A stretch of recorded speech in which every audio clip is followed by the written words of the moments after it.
Hello, welcome to Northern Apex Podcast, where we interview those in Canadian motorsport, let it be a driver, engineer, mechanic, anything. Today we have a good friend of mine, a mechanic at Radical Canada, Alex Rowland. Jeepers, that was a lot of words really fast. Holy. How you doing, man? Good. Tired. Always tired. A lot of moving around, a lot of racing, a lot of new things, always trying to do more. Yeah, 100%. Don't like standing still. Fair enough. So what's so far, so you do work at Radical Canada, but like what's been your experience so far from like your previous years to now of like what you've done so far? Okay, first year I did was volunteership, which I would recommend anyone does because obviously it just gets you in the feel of it, how the weekends will go and stuff like that. Because I wasn't expecting it to be such high pressure. Yeah. The first race was almost instantly. Like as soon as you get there, everyone has to lock in. Yeah. No smiles, no laughing. Everyone's on the car and stuff like that. But honestly, it's very much my pressure that I like, where it's very fast paced and very do this, do that. Yeah. Can you get this done in 5 minutes? Yeah, of course. Yeah. But it's honestly been a blast, and I would recommend anybody do it, to be honest. It's awesome. So you find that like doing the volunteer work before actually being like committed to the team helped out with like getting an atmospheric idea? 100%. It really puts you in, it sort of like molds you in a way almost. You come as one guy, and then by the end of the season, you know what you're doing without even anybody telling you anything. Yeah. You understand it so quickly, so fast near the end. At the start, it's people kind of pushing you around almost like, oh, can you do this a little bit differently and stuff like that. But by the end, you're flying. Yeah, pretty much. You gotten into a flow. And especially because as I've seen from your guys' team, because I'm around your guys' team a lot, shooting photos or anything, you guys kind of mesh very well. Like there isn't much like arguing like, oh, where's this, where's that? Like not much confusion. Like there is obviously issues that come up, obviously, but you guys do seem to like kind of have a good flow. And like especially this Saturday when you guys had that big gap of like, oh, we have time to like get everything done. You guys, even though you guys had time, you guys are still like consistently trying to get things done. Yeah, 100%. So, it's kind of clockwork almost, where like before sessions and stuff like that, everyone's kind of doing their own thing, and then when it gets closer and closer, we all kind of come closer almost. You know what I mean? Yeah. So it's honestly, like I remember first race weekend, it was so bad. It was literally like everyone was all over the shop. No one knew what they were doing and stuff like that, and then no one was working as a team. And then next session, we just got like yelled at basically. It was like, hey, you gotta do this way, and I was like, all right, yeah, fair enough. But, Robert just collecting all of you. You're all not doing anything right. do this, do that. It was fun though. Honestly, I love getting yelled at. It puts me in my place. Do you? Like, yeah, personally, I don't know. It's me. I don't know. Oh my. But yeah, no, it's interesting how from just volunteering last year to Robert trusting you to be alone for the car, like when you were working for Selena a few weeks back, and when me and you had to retrieve a car off track. yeah. That was fun. Getting that BMW off the last corner of DDT. That was interesting. Yeah, no, it's really interesting how he's able to trust you to that aspect of like he knows you can kind of manage the car on your own. Like even though he's there, he can kind of be like, hey, I know what you know what you're doing. Have fun. Yeah, no, it's good. He's the more throw you into the water kind of thing. Like teaching a bird how to fly, just throws you at the nest, you can fly yourself kind of thing. Good luck. Yeah, exactly. Yeah. You'll figure it out. You'll figure it out on the way down. Yeah, exactly. So what specifically is your kind of job title at Radical, and what are kind of like your main responsibilities? Yeah, so first year I was a volunteer, just helping out as a general helper, as most people will be.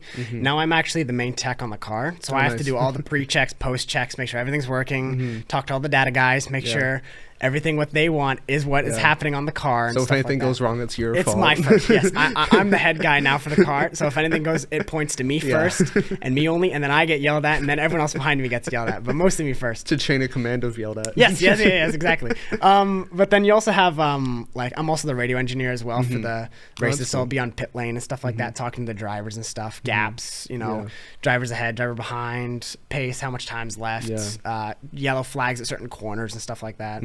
But yeah, it's just a lot more hands-on, which I like a lot more. Nice. So what are some of the things that like you kind of manage, like work on in car, like that you're able to work on like at race weekends, like that, as opposed to being at the shop? What are some of the things that you're kind of limited to, or some of the things that you're able to do like in a quick stance? At shop, it's more just like maintenance, making sure everything is up to date, making sure we know like how long the tires have left in life and stuff like that.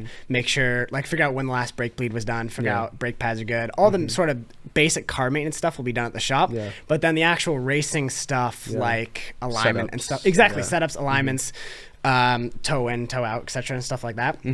that'll be done more at track and stuff like that. Okay. I remember seeing your guys' alignment rack at the racetrack. It's something. How does that work? Because I just saw you guys just had 4 plates and just kind of put them under the car. And it's weird. Yeah. It's literally just moving it on, basically. Having the plates, you'll have we have the jacks, the 3 jacks. So you just jack it up slightly. You'll have a little laser on it that shoots across the actual front of the car. Oh, okay.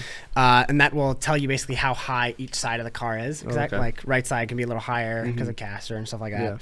Yeah. It's literally just like a laser that just goes across, and then we have a little scale at the back as well to help with that.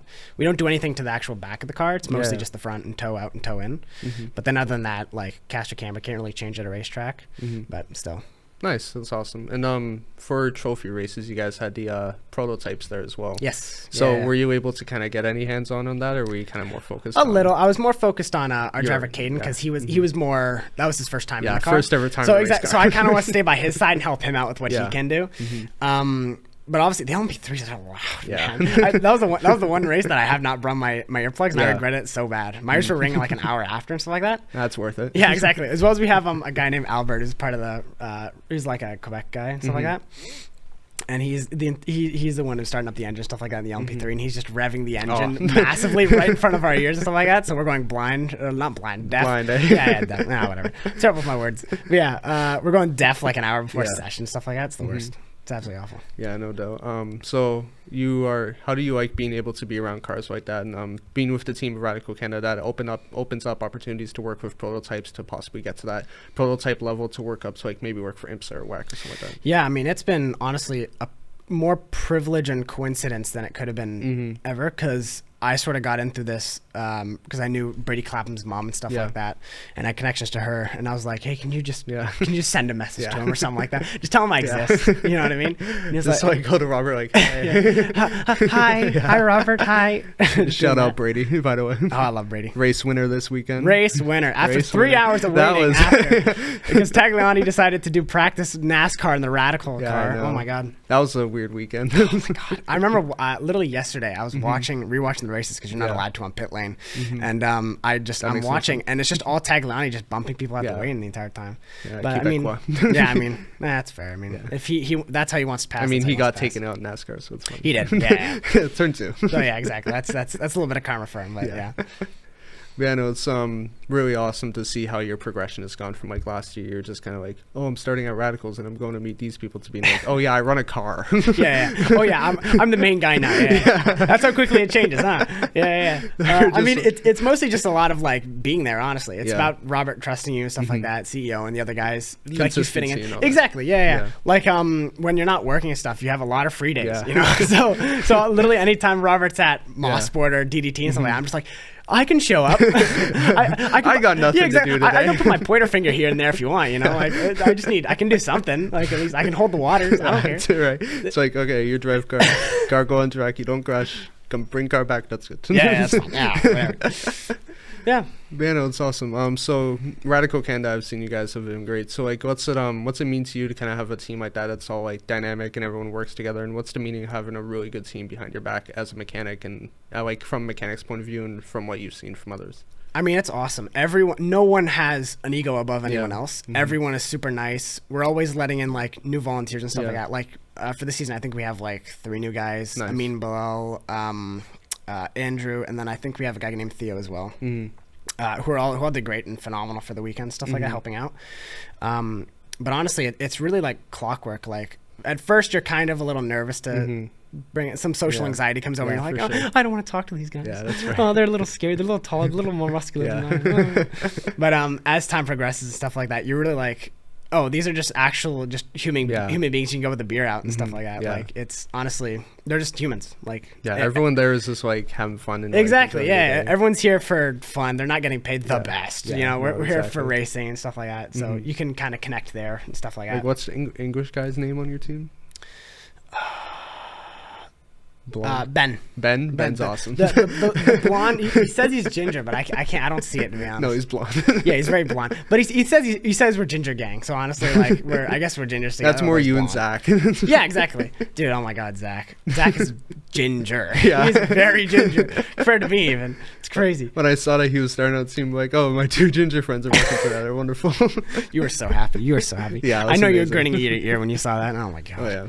Man, like so you guys are kind of like a great dynamic, and like do you enjoy the team there, and like is it kind of a lot of everyone's trying to help each other, because you guys have all the common goal of like the cars need to get out there and get back okay, right? So. It's more team focused than it is individually focused, which is very nice. Yeah. But obviously when it's raced, like it's always team effort, but in the races there's always the individual moments and stuff like that. Yeah. But like even we had Parker with his car just mess up at the end, like on the pit entrance in the last race. Yeah, everyone went flying down and stuff like that. And then Steven Witsuba got a penalty, and he wasn't able to do his stop and go because they're y'all were gone. The race engineer took off and stuff like that. Like Daniel, God bless his soul. Daniel's such a good guy.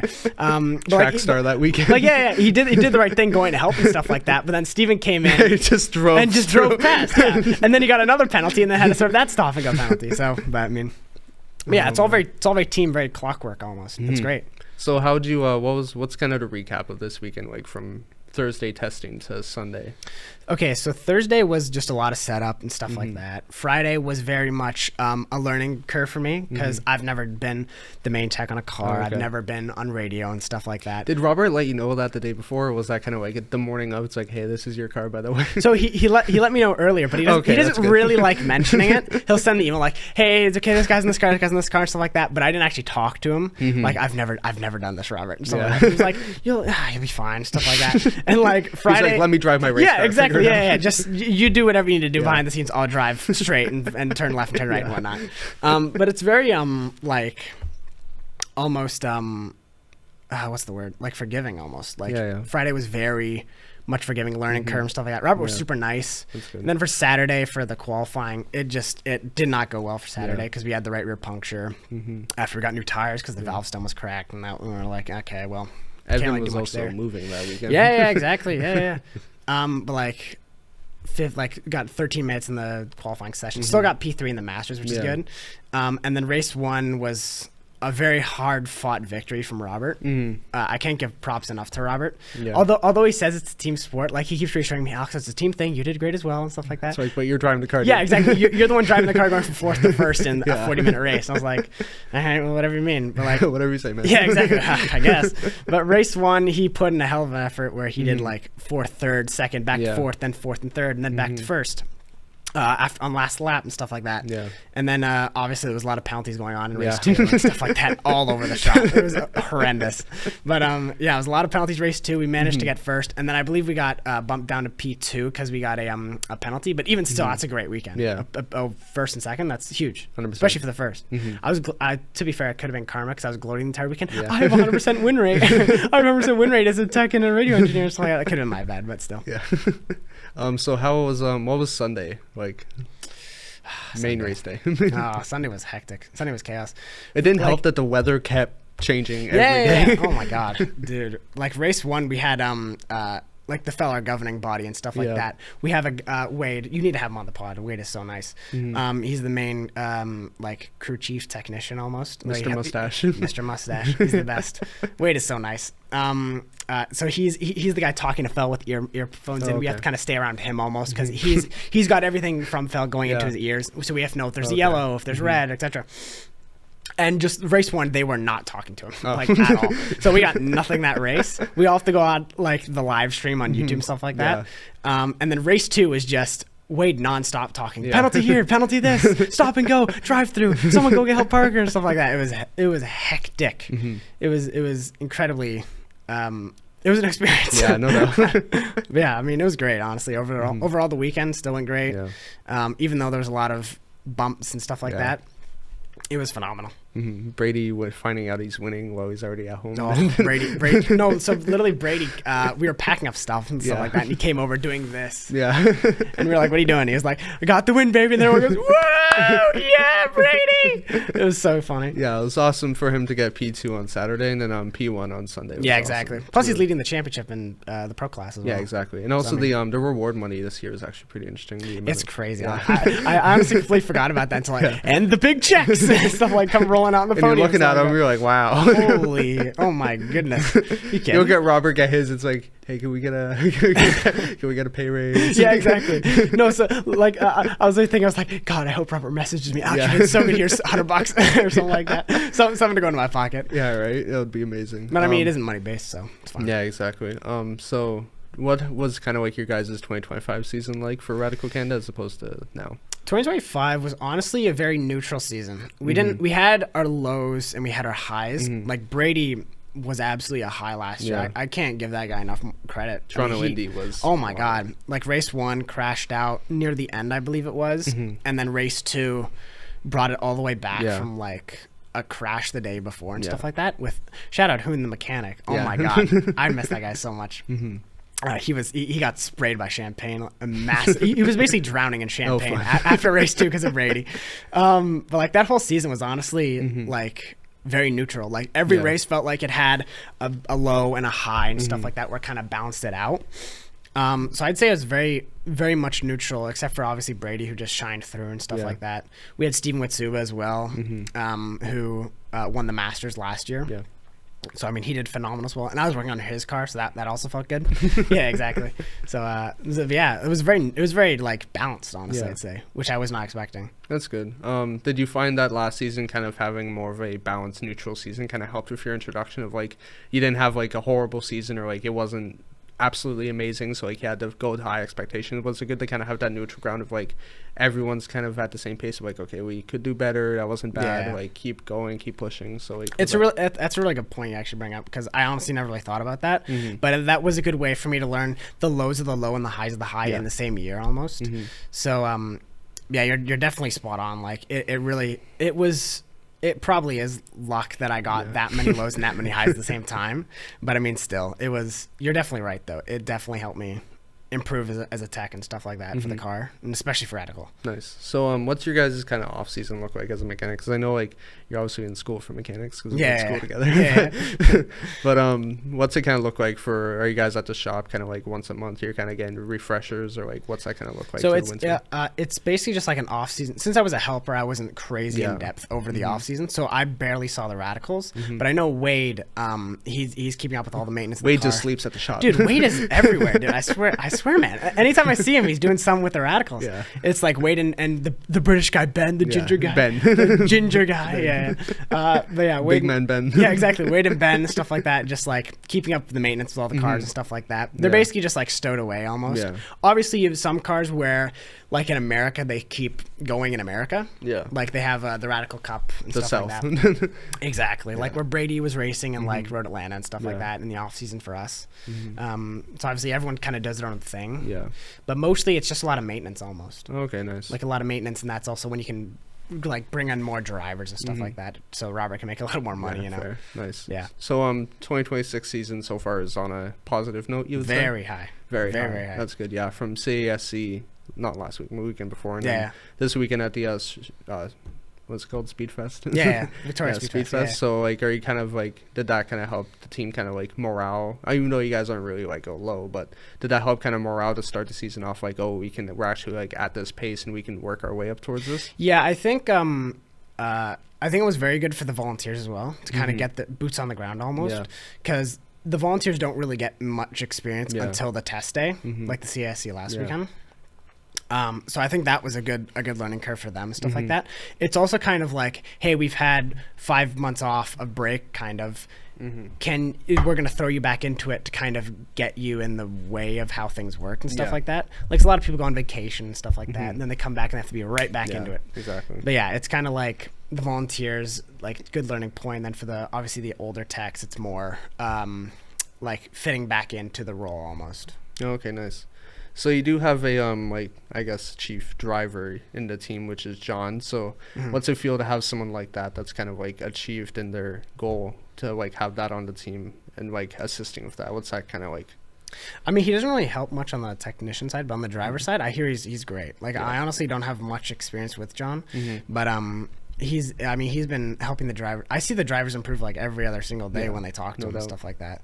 Like even like Caden Roberts, stuff like that. He was phenomenal on his first test and stuff like that. Like day before he was like kind of slow, and the second day he was kind of picking up, and the last day he really picked up pace and stuff like that.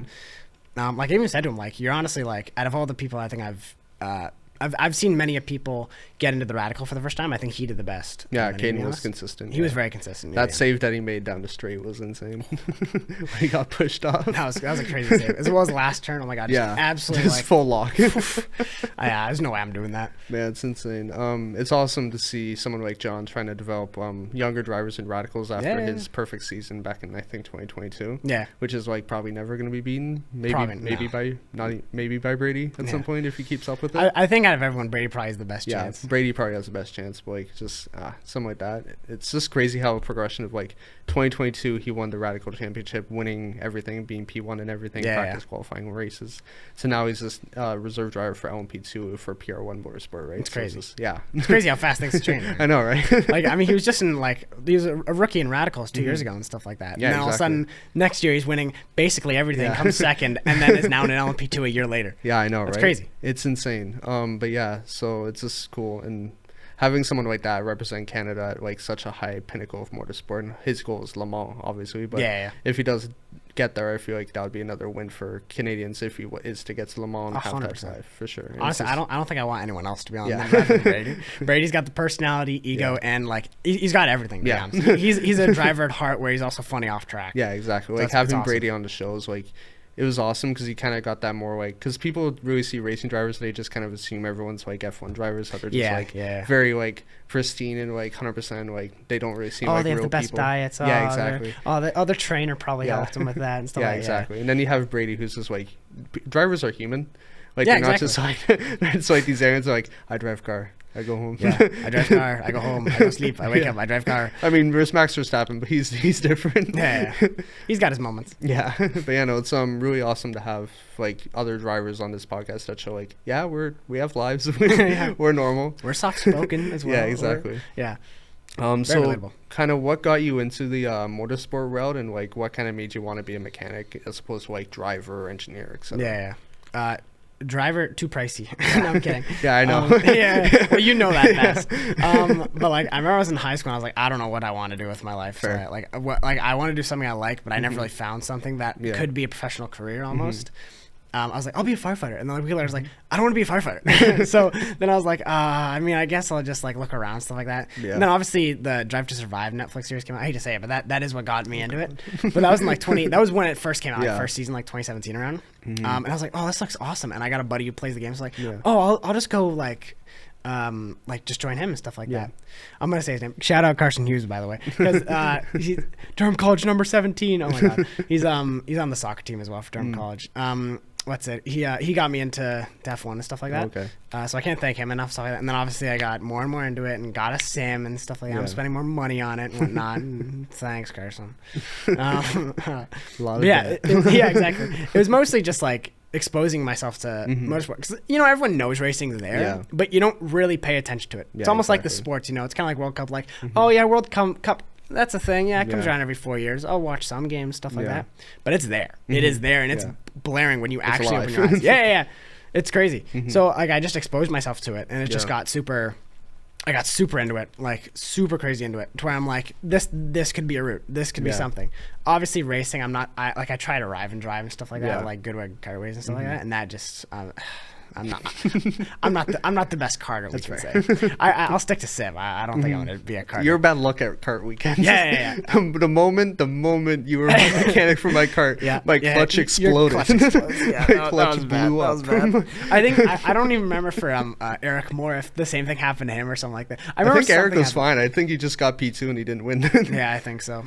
Oh, I love Eric. Eric's the best. Eric's awesome. I keep telling him to come on, but he's like, I have nothing to say. And I'm like, everyone has something to say. I thought I have nothing to say, and now I'm a chatterbox, man. Yeah, exactly, right? Like, you never know, because everyone just looks at podcasts and it's like, oh, it's going to be, like, in-depth stuff. And so it's like... everyone's going to be, like, staring, like, just, like, looking around. Like, so how's Ben? How's that ginger friend of yours? Yeah, right? But yeah, no, it's really cool that you've gone from pretty much you were working on carts and all that stuff last year, let it be me or Eric, to now just like, oh, I have a radical cart, a radical team, and they trust me for the most part. Yeah. They trust me with a ratchet on that thing. Can you believe that? Yeah.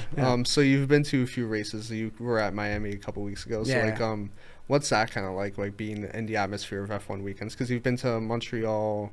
I've been Montreal 2023 was the first one. That was in the Max Verstappen year, stuff like that, where he's winning everything.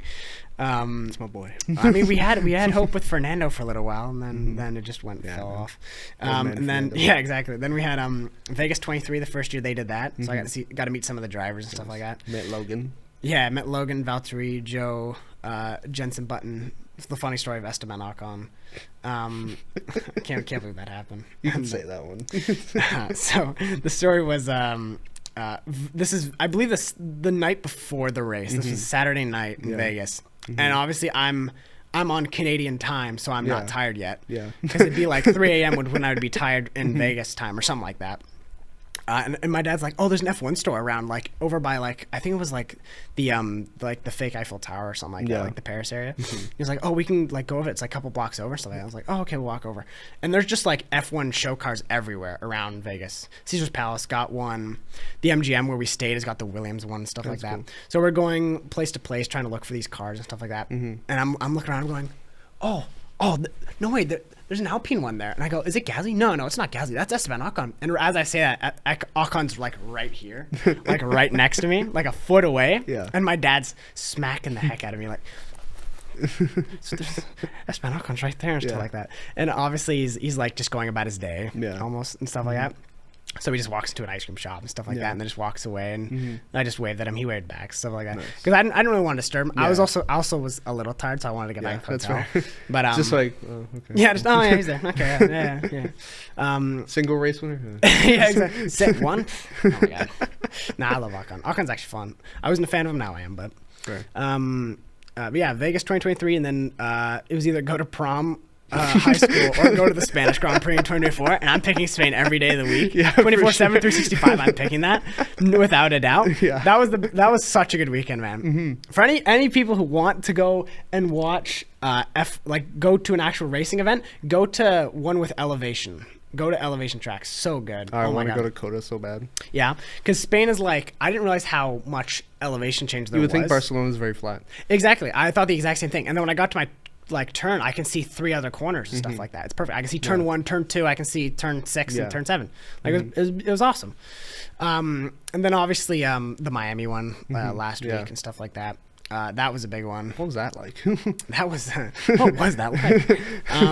It was awesome, to be honest. They had Shaquille O'Neal DJing on Sunday, which was kind of funny. Nice. So my dad was cracking up about that.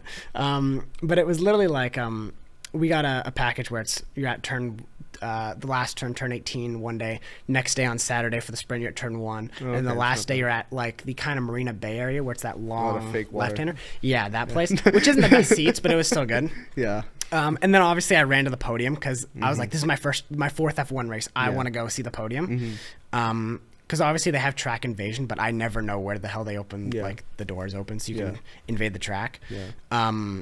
But yeah, so I managed to go see Kim Antonelli, Kim Antonelli, Lando. In our hearts. You said in our hearts. God bless America. What's it? So like Kim Antonelli and Lando and Oscar and stuff like that on the podium. Yeah. Don't make that face. And so that was awesome. Got some good photos. Yeah. That's good. So yeah, that's awesome that you've been to so many Grand Prix, and being at Miami, you would think that's just kind of like, oh, it's gonna be a bunch of like rich boys. Yeah. But you seem to have a good time. There was so much there was so many Argentinian people there. It's crazy. Really? I'm not even kidding. Every corner you go to, anytime Colin Pinto would come past, everyone, way! Dude, it was the craziest thing. Everyone like was an Argentinian fan there. Yeah. Everyone, because it's so close to South America. Yeah, exactly. What do you think about the new regs, by the way? The new what? Oh, the regulations? I like the amount of overtakes we're seeing. I don't like the amount of hybrid we're seeing. We need like 50-50 is too much. I know. Yeah, and the super clipping's excessive. Yeah, exactly. Like 60-40 I was kind of like a bit on the edge about it until I saw Ollie crash in the same place where Jules Bianchi crashed. Yeah. And at that, after being like, I've been watching this sport since like 2012, 2013, right? So I saw that race Bianchi, and it was just like stuff like that. It was just kind of like, oh. When like seeing him kind of like limp out the car, it's like, okay, this is how are we not seeing a problem here? Like, I mean, we also had like Pierre Gasly flip in Miami as well. Yeah, I like how Pierre just didn't care. he walked away. I was like, oh yeah, that's fine. Yeah, they won't fire me. It happens. Yeah. But yeah, so it's just stuff like that. Hopefully they do improve. Like apparently from then to Miami they've improved stuff, but like we'll see because Miami's not a big track, right? No, so not really. when we get to bigger tracks like Montreal this weekend, for example, we'll see, especially down that straightaway, we'll see how that dynamic works. I hope it doesn't cut as much power on the straight. Yeah, I know. Like that back end straight's so nice. This weekend's actually pretty interesting. Best weekend in racing for F1, IndyCar, and NASCAR, because you have the Coca-Cola 600, the Indy 500, and you have the Montreal Grand Prix. I think I remember my dad talking about this. Yeah, like because there's the double. That's exactly. Yeah. Same with like the they moved Monaco they moved Monaco recently. Yeah, so my dad was always like, I can watch the Indy 500 and watch Monaco on the same day and stuff like that, but now you can't. And he was like fussing over it and stuff like that. But like it doesn't really overlap, which is nice. Yeah, and plus the Coca-Cola 600's on like Prime or something, so you something can watch like that. Yeah. And it's not too bad. And I honestly like having Montreal on this weekend because like it's just boring to have like, it's awesome to have like Indy 500, Coca-Cola 600, and just Monaco. Yeah. No passing will happen. Monaco. Yeah. Yeah. No. So what's kind of like your motorsports dream in terms of mechanics, and where do you kind of see yourself in 5 years? I want to go. The dream is Formula One because that's what got me into it. I am kind of at a disadvantage since I'm in North America, but obviously I do plan on. Like moving to Europe at some point, so like, I got family even then in the you UK. have Haas and Cadillac. You're not wrong. Yeah. Like with the GM plant here and all. Yeah, but like all the teams are based in like the UK as well, like in England, Oxfordshire and stuff like that. England. Yeah, exactly. UK. Yeah, literally. And then obviously you have like Ferrari and like Italy, and like I'm pretty sure Haas also has a factory in Italy, which is a little weird, but the NASCAR team's in Charlotte, but the F1 team's in England. yeah, which is weird. But F1 is the dream. It still seems far off, but obviously.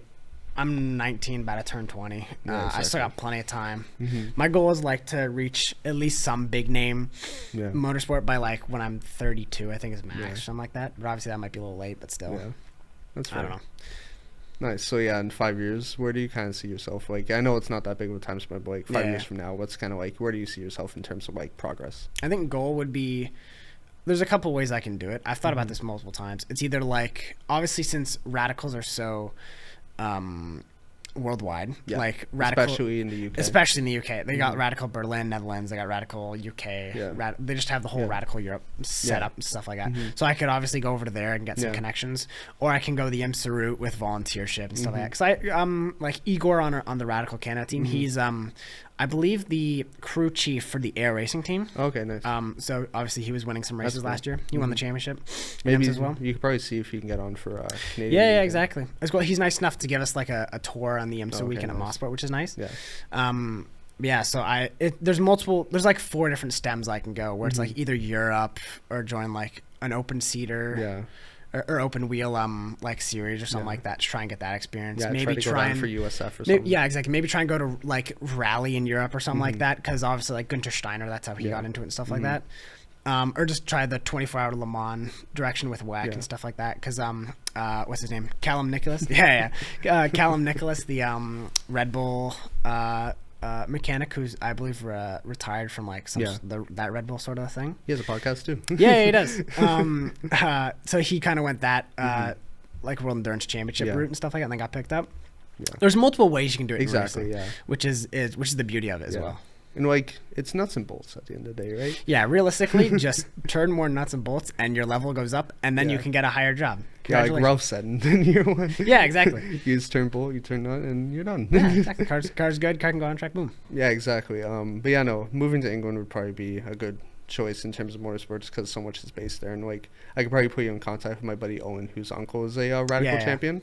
So worst case, like best case, I can get you there in case you do move. We could probably move there.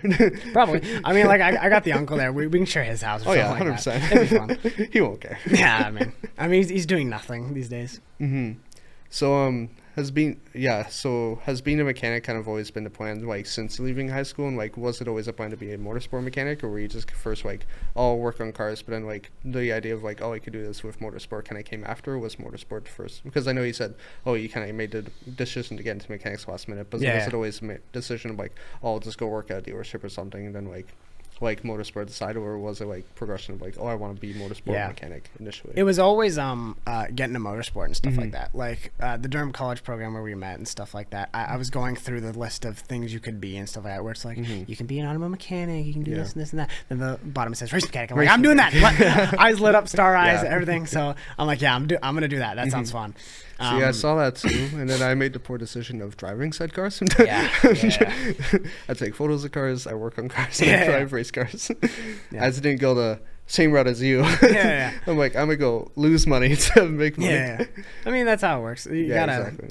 That's the job basically. Is you gotta lose money to get up. We just move in together. And any team you get on as a mechanic, you're like, hey, I need a driver. And any place I get on as a driver, contract deal. I need a mechanic. It's like, I only work here if you signed this guy here. So Alex, we really want you. Oh yeah, my buddy has to. Yeah, I have a friend. Do you have a spare seat for a driver? What's he achieved? Well, he just carted here and there. He's Canada. Is he good? He's good. He's good. He's great. Really good sim driver. Can we see clips? You can see his photos. Nice.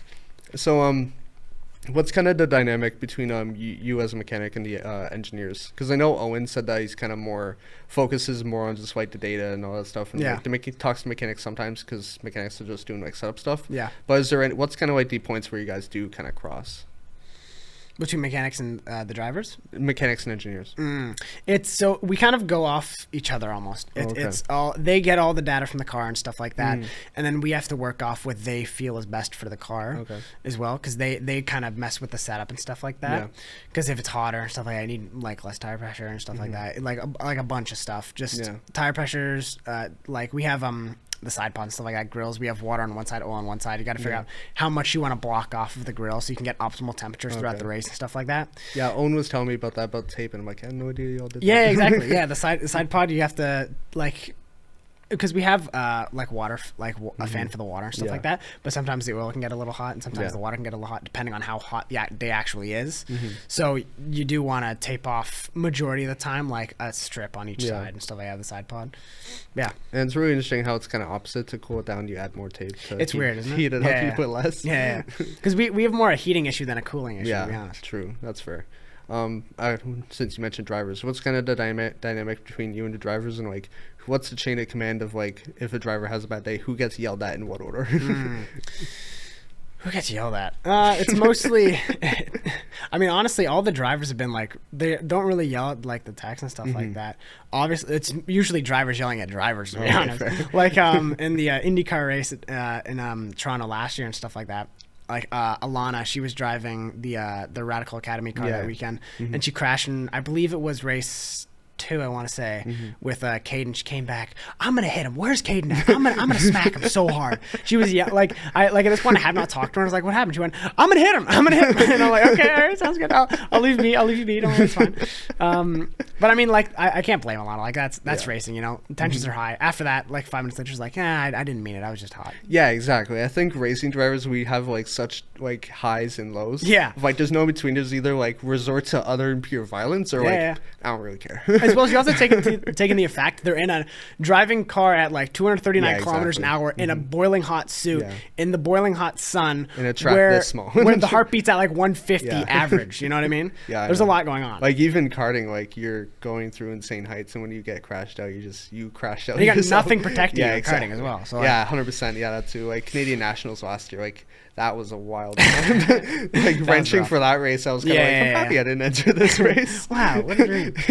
What a like watching the Junior Briggs race and how a car got the throttle stuck, and it's just you see it doing circles on the track, and just see people get piled and piled. I'm just like, oh my God. So like what are some of the main setup changes that you guys are kind of making throughout a weekend? Honestly, we don't really do many setup changes unless unless Brady complains about understeer. Yeah, basically. No, unless like something drastic happens, because usually we'll have the car set up before we get to the weekend, so we don't usually need to change it drastically unless there's like like obviously if it's like a wet weekend, we'll change it up a little. Yeah, I hope so. Yeah, I pray we do. Unlike last year, where it's just like it's about to rain or it's just like, oh, let's put the cars out. That's a good idea. Yeah, we're morons at times. But yeah, honestly, we don't really do much drastically like of changing the actual setup of the cars, unless we're at the shop. Yeah. Then we will. Okay. But the actual like weekend of it isn't much changed. Nice. Stuff like that. Do you guys prepare differently from tracks to street courses like GP3 are at all, or like is there kind of differences there? Yeah, it's usually the ride height because obviously street tracks are much more bumpy and stuff like that. Temperatures for tires are usually the same, so that temps for the coolant obviously is just depending on if it's hot and cold and stuff like that. Sometimes we do need to change some alignment on the cars, like get a little more toe in, toe out, depending on the track. But it's usually the street courses, like as you said, the Toronto Indy. That one you have to worry about ride height and stuff like that. No doubt. So what are some of the comparisons from like, because you work at Honda, so what are some of the comparisons from working on like everyday Hondas to like working on the Radicals? Like what are some things that you're able to like transfer from working on Honda to like there? Like is there anything specific for the Radicals you kind of work with? It's mostly not hands-on you compare it to. It's mostly the mental aspect of where you have to get your work done as soon as possible and stuff like that. You know what I mean? So it's very like time constructing. Obviously it isn't to the extent of Radical where it's like, we have an hour, you got to change this and this out, go do it and stuff like that. But still it's like you want to stay in your zone of like mental focus the entire time. So it's honestly a good lesson of like every day when you go to work, stuff like that, stay focused. Don't do this, don't do that, because then you get distracted. Stay on this, stuff like that. That's cool. So working on the car, like what's the engine in it again in the Radicals? It is a inline 4 Suzuki engine. Nice. So kind of motorcycle engine, right? Yeah, basically. Awesome. So have you kind of found that with such a, not really basic, but with a simpler kind of inline 4 motorcycle engine, have you found that kind of like been an easy way to transition from working on normal cars to working on a race car and having that kind of like, oh, it's just a 4-cylinder type of aspect? Kind of. I mean, like, because a lot of cars these days usually use the same engines, you know? It's like a lot of inline 4s, V6s, V8s, and stuff like that. So it honestly kind of translates pretty well regardless of the engine. Obviously, when it comes to a motorcycle engine, it's a big learning curve because obviously it's first gear is down and then the rest are up, which is a little, it's a little mentally crazy, honestly. How does that work in the Radical? It's weird. It's really weird. Clutch in, neutral button down for one, and then you just don't hit one the rest of the race, basically. So it's rough. It really is mentally hurting. When you get to a weekend, you're like, I'm ready to drive this thing, and you stall it every time because you're like, oh yeah, it's a motorcycle engine. I got to go down. That's insane. Having to like really downshift. It's really weird. It's incredibly weird. I'm not gonna lie. Oh my! So it has a clutch, right? Yeah. Okay, so then you only have to like hit that for going into first, and then exactly, and then the rest are all up. All just up. Yeah, thank God. all of them are down. Jeez. Nice. So I heard over the announcements like during the race weekend that the car can kind of change depending on if the drivers have a halo or not. That kind of helps the flexing. So how much flexing kind of goes into those cars and with like the body, and how much does the body kind of matter in terms of how it moves? I mean, obviously the body is massive. Like the body is very it's obviously made out of fiberglass and stuff like that, and it's very not necessarily bendy, but it's very like versatile. Exactly. It's very like it can break if you put enough pressure on and stuff like that, but it also can withstand a decent hit. But obviously, like even with what was it, Jesse Lambert and stuff like that in the last race, you can see his back like covers like kind of flying up and down and stuff like that on the right side, because obviously he had the crash the day before and stuff like that. But it doesn't matter like a crazy deal, but it also does at the same time. If you know what I mean? It's really weird to understand the aerodynamics of it. But usually like the body is like, if there's a problem, we will fix it. If we can't in time, we won't. Okay. You know what I mean? Just as long as the car can kind of exactly, just as long as the car can get start and finish. It's duct taped, it's go. Okay, let's go out there. If it's mechanical, then that's another issue. That's a much bigger problem. Yeah, like kind of with Parker.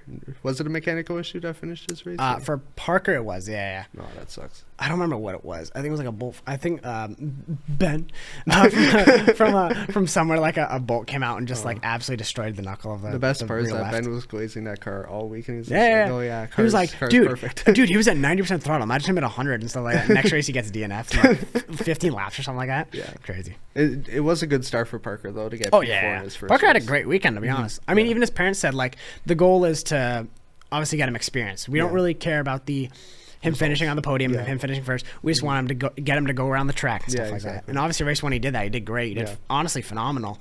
And the second race he was doing great until that issue and stuff like that. Yeah, I'm hoping to have Parker on here. He was my first ever driving coach for racing. Oh, that's sick. Yeah, I've known him since he first started in F1600s. That's when I first kind of met him. So that's why he signed the seat, huh? Oh yeah, that's why he did it. Huh? Okay, that makes more sense. Oh, you all signed a seat. Yeah, but I mean, fair enough. I've almost collected all the radical people like Pokemon. You should get Robert, man. Robert's an underdog. I wanted to get Robert signed up, but the only time I was like in his proximity was after he won his like second race, I think, or first race. So like he was kind of busy and all that. And I'm like, okay, gotcha. Just do it for the last Mosport race. Yeah, I'll see.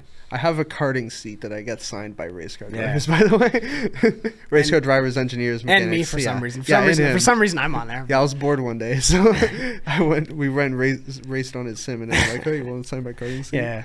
I'll bring it. For my next guest, I'll get them to sign it. He's got a karting seat in the back of his car, just sitting there. My car, right now, my car just looks like I live in it, because I was sleeping in my car for the race weekend, right? Yeah. So it just, I just have blankets, pillows, and this karting seat. Everything's thrown in everywhere. You got a seat right there. Come in, take a seat. My buddy Dean, because it rained Saturday night. Yeah. And so my buddy Dean that I was camping with, he came into my car because he's like, yo, it's lightning out there. So I'm not sitting in that tent. So he sat in the seat in the back of the car because I had all the seats down. I like it. Yeah, that was great. That's awesome. That was a really fun weekend. It was a great way to start the Canadian motorsport season. Like that weekend. Even though it was hot on Sunday. On Sunday it was horrible. It was very bad. And my car having issues that weekend also did not help. I had to change my battery and alternator belt after NASCAR. Your car's falling apart every other day. It's German things, man. Every single time I talk to you, like, oh, this is failing. That car will never die. Yeah. It's like Solomon Grundy. It comes back stronger. Yeah, exactly. Yeah. Gets reinforced. Yeah. So we have some, I would call them lightning round questions, but we can take as long as we want on them. We don't have to answer them quickly. So first question is favorite racetrack in the world. Favorite racetrack. It's the deepest question he's ever been asked. This is gonna hurt my head. Probably. My favorite one is probably the Azerbaijan GP circuit. I really like that one. I like it's weird, right? It's probably it's an interesting one, isn't it? I thought Noah saying Kayagami was niche. No, so for me like that one, I love how fast it is. I love how everything's kind of 90-degree turns, stuff like that. And then you have the castle section where it's really tight. I am stupid. Click left with two rights. Exactly, I am stupid. And like all the walls, it feels wide, but it's really tight actually. That's fair. Favorite race series to watch is F1 because I know the most about, but honestly, I really want to get into the World Endurance Championship. I don't watch it as much as I want to, but I want to watch it a crazy amount more. We should watch Le Mans. We definitely I'm pretty sure I still have a subscription. I host a radio show. You host a podcast, man. Yeah. That's crazy. Anyone can do anything in the world. Yeah, exactly. Right. What a world we live in. What's your kind of like favorite or like most used tool at Radical Canada? I love the 916's wrench because the post checks is literally just all that. It's literally just like turn good, turn good, turn good. It's literally just that for like an hour, and I love it so much. It's such an easy job, but I love it. This guy works on people's cars. Yeah, that's right. Oh, it's just. Yeah, that's good. You trust me you bring your car into me, and I do stuff on it. Isn't that crazy? The car will drive backwards. Yeah. Who's your? I already know the answer to this one, but who's your motorsports hero? Do I need to say it? I need to say it for them. Daniel Ricciardo is my favorite, and you know that obviously. Yeah. I miss him. I miss him so much. Hey, he did say he wants to maybe do Baja, so we could drive down to Baja. That'll be good, yeah. In your car. Now my car would explode. Your car's going to explode. Yeah, your car's going to... My car would explode the moment we hit the south. Dude, every bump, something's going to fall off your car. The moment we get to California, just going to steering wheel and four wheels. Yeah. Okay, best race so far, like, with the Radical team? I think it was the last weekend, because obviously that one I had the most pressure on me. Yeah.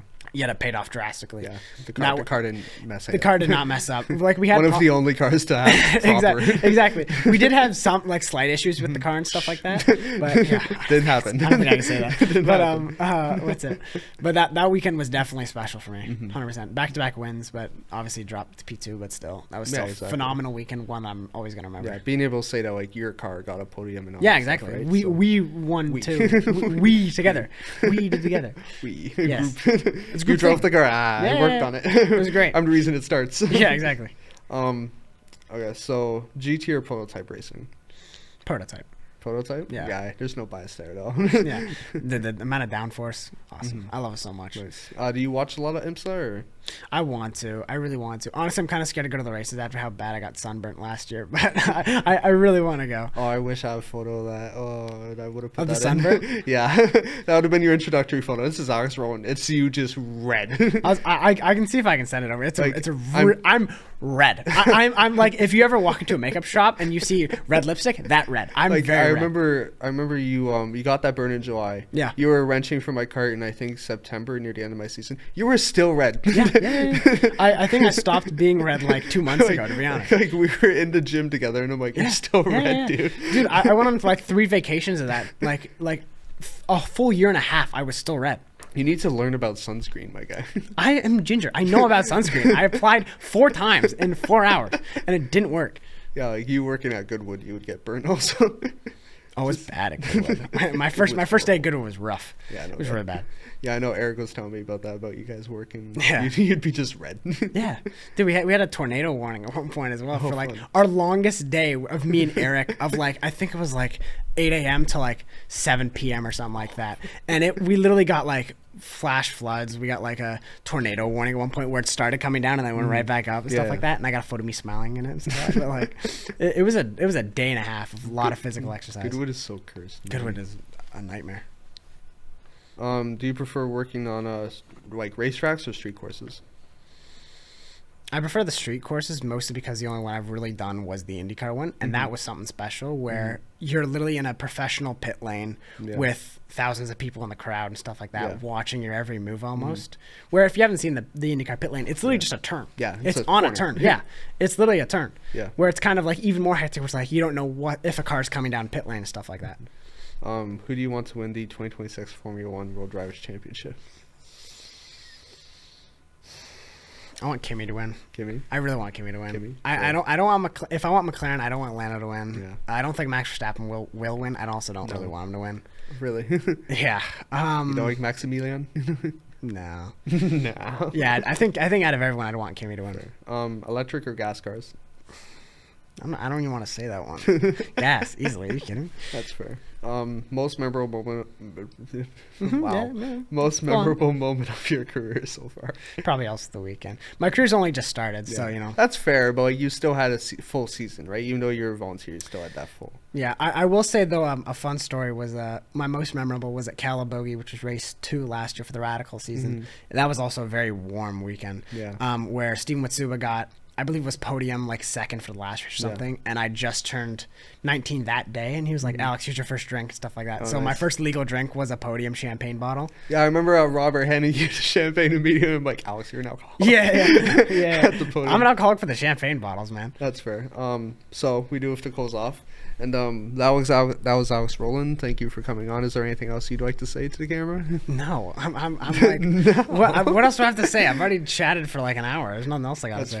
Fair. So yeah, that's been our show today. Follow DCSA Radio Hub on Instagram.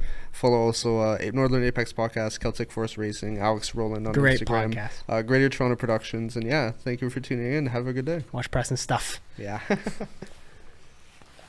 think yeah.